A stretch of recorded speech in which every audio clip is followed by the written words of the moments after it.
And today the video is on tappets and tappet clearance. The video is presented by myself and I'm Sriram.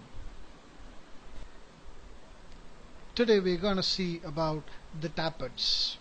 In this video you will come to know what is a tappet and where exactly is it located and what is a tappet clearance, procedure you take before adjusting the tappets, and the checks you will do before adjusting the tappets. Let's have a look on the overview of a 4-stroke marine diesel engine. So this is a typical marine diesel engine 4-stroke, and here is where you're going to adjust the tappets. And now let's concentrate and understand on what and where is a tappet. People call it as a tappet because it gives a tapping sound, tuck tuck tuck tuck. That's what the people say, so that's why they call it as a tappet. And most of the engineers understand the tappet to be somewhere over here as we take the tappet clearance in this place. It isn't. The tappet is the part which is indicated over here. You can watch on the arrow mark which I'm showing on the screen. This portion is called the tappet. When you open the cam case of your engine, just above the cam there is the roller, and the component which contains the roller is called the tappet. So this is what we call it as a tappet. Now we'll move on to the next slide. When we look at the maintenance schedule of any engine, for my engine we have to take tappets at 2000 operating hours. So it's given for the 2000 hours we got to take the valve clearances, that is the tappet clearances. And from the manual just read out what are the values. The valve clearances, that is the tappet clearances, it should be taken on a cold engine. Most of the engines advise to be adjusted on cold condition. Inlet valves 1 mm and the exhaust valves 1.5 mm. Just note these details down before taking the tappets, and go through your manual for the procedure to adjust the tappets. So this is the typical representation of what I'm going to perform on the engine. Here is the push rod, and here is the rocker arm and the rocker arm bush, and here is the yoke. This is called as a bridge or a yoke, and here is the spherical shaped ball where you can below which you can adjust the clearance over here in this place. So this is the adjusting screw and this is the lock nut. So you got to lift this up, you got to apply pressure or presses over here so that this will lift up a little bit. Let's say 1 mm, it will lift up, and then insert your feelers here.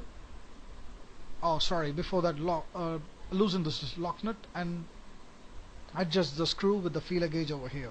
We will see the detailed procedure. And this is the complete arrangement of the valve mechanism. There are two valves, let's say inlet or exhaust, whatever it may be. Two valves usually are there, and it's connected by a bridge, which means this bridge operates both the valves in the same manner. That's why it's called as a bridge or yoke. And here is the rocker arm bush, and the bracket, holding bracket.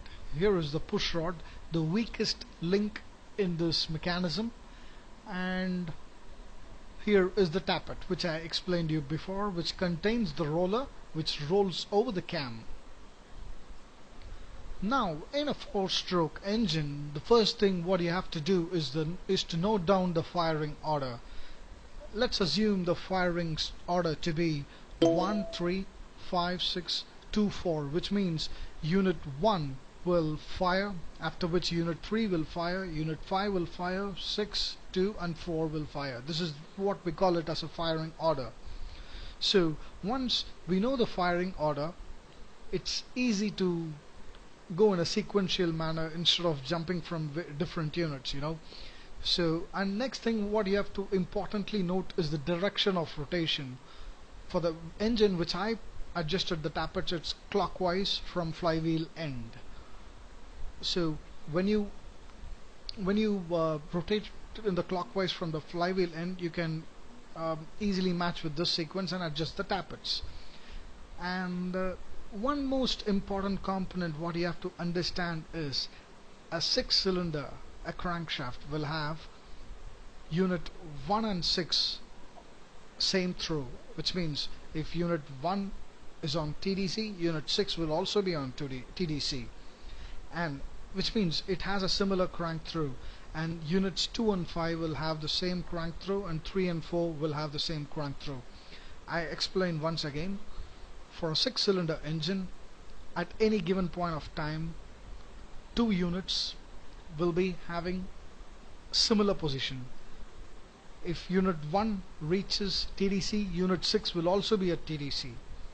If unit 2 is at TDC, unit 5 will also be at TDC. Or if unit 3 is at TDC, unit 4 will also be at TDC. This sequence is for the engine which I worked on. It differs from engine to engine, but this is the basic for all the engines, you know. And let's go to the procedure. We got to turn the flywheel till you see the mark.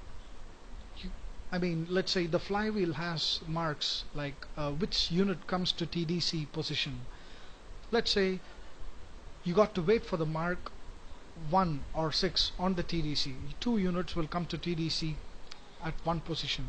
Let's say you spot unit 1, 6 on TDC mark on flywheel, and you got to go to unit 1 and 6 and check which is on the firing TDC. 1 will be in the firing TDC and 1 will be in the compression TDC. So we got to take the firing TDC. How will you identify that?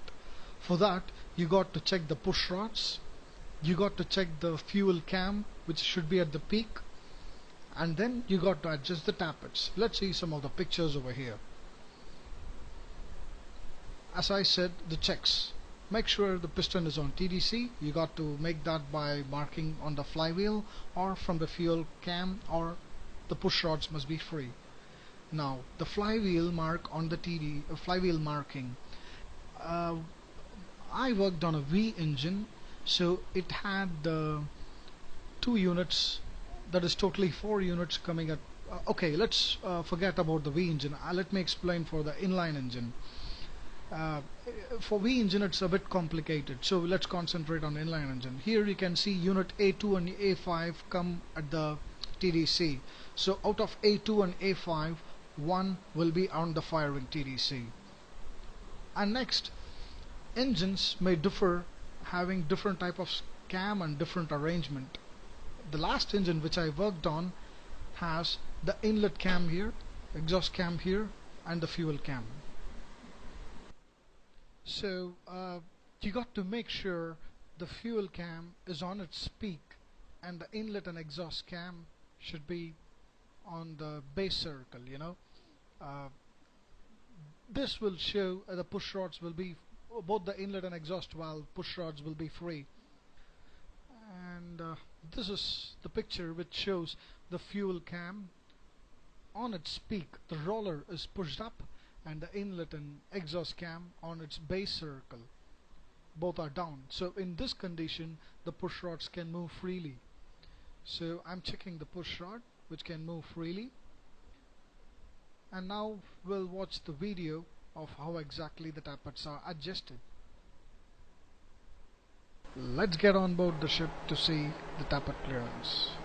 And this is the flywheel area of the generator engine.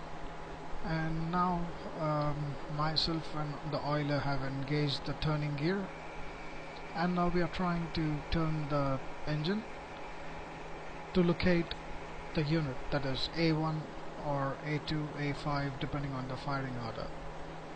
You can see the flywheel marks, and the flywheel is rotating now with the help of turning gear. Now we can see units A2 and A5 coming to the mark. You can see the white mark and an arrow mark.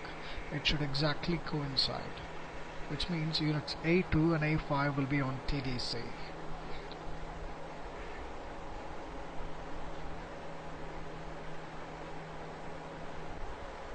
Yeah, that's perfect. Now this is, I'm just going to unit A2 and A5, checking the push rod. Both the units, only out of both the units, only one unit the push rod will be free, and that's unit A2. Both the push rods are free. And now I'm adjusting the tappets for the inlet valve.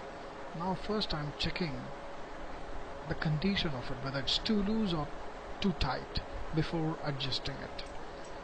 Now I'm going to I'm going to open up the lock nut and then adjust with the help of adjusting screw. I'm opening the lock nut now.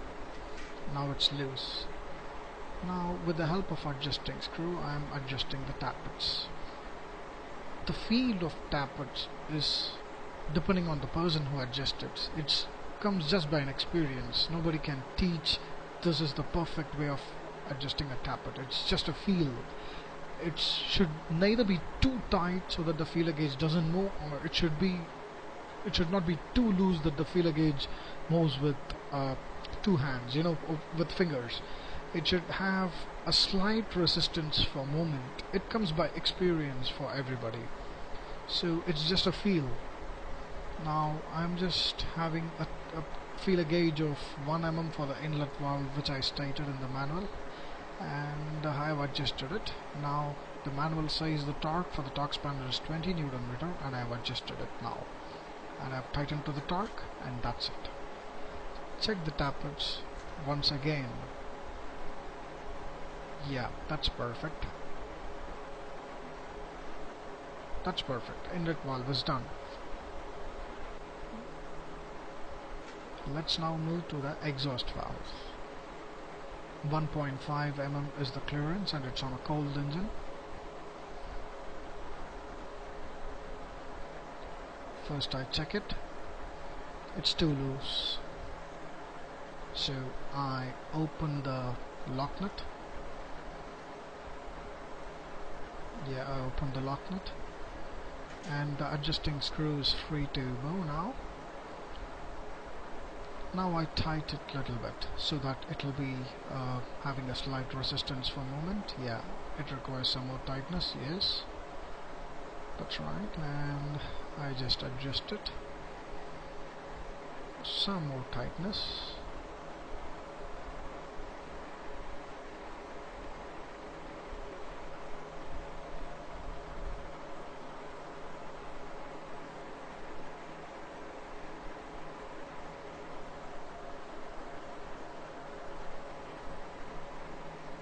Alright, I think this tightness is sufficient. And now I just start to feel, yes, that's a slight resistance I get. This is it. I'm satisfied with the tappet clearance.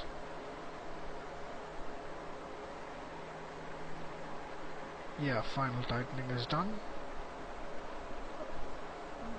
That's it. Now I have to tighten back the lock nut over here. Yes. The manual states that the torque is 20 Newton meter, so I adjust the torque and tighten it for 20 Newton meter. That's it. Tappet is adjusted. So for like this, you got to adjust for various units.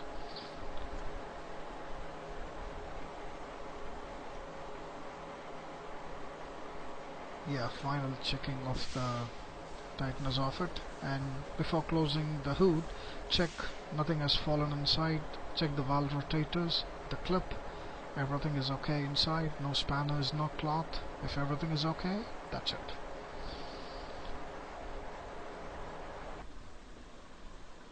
Thank you for watching the video. For more videos, log on to dieselship.com.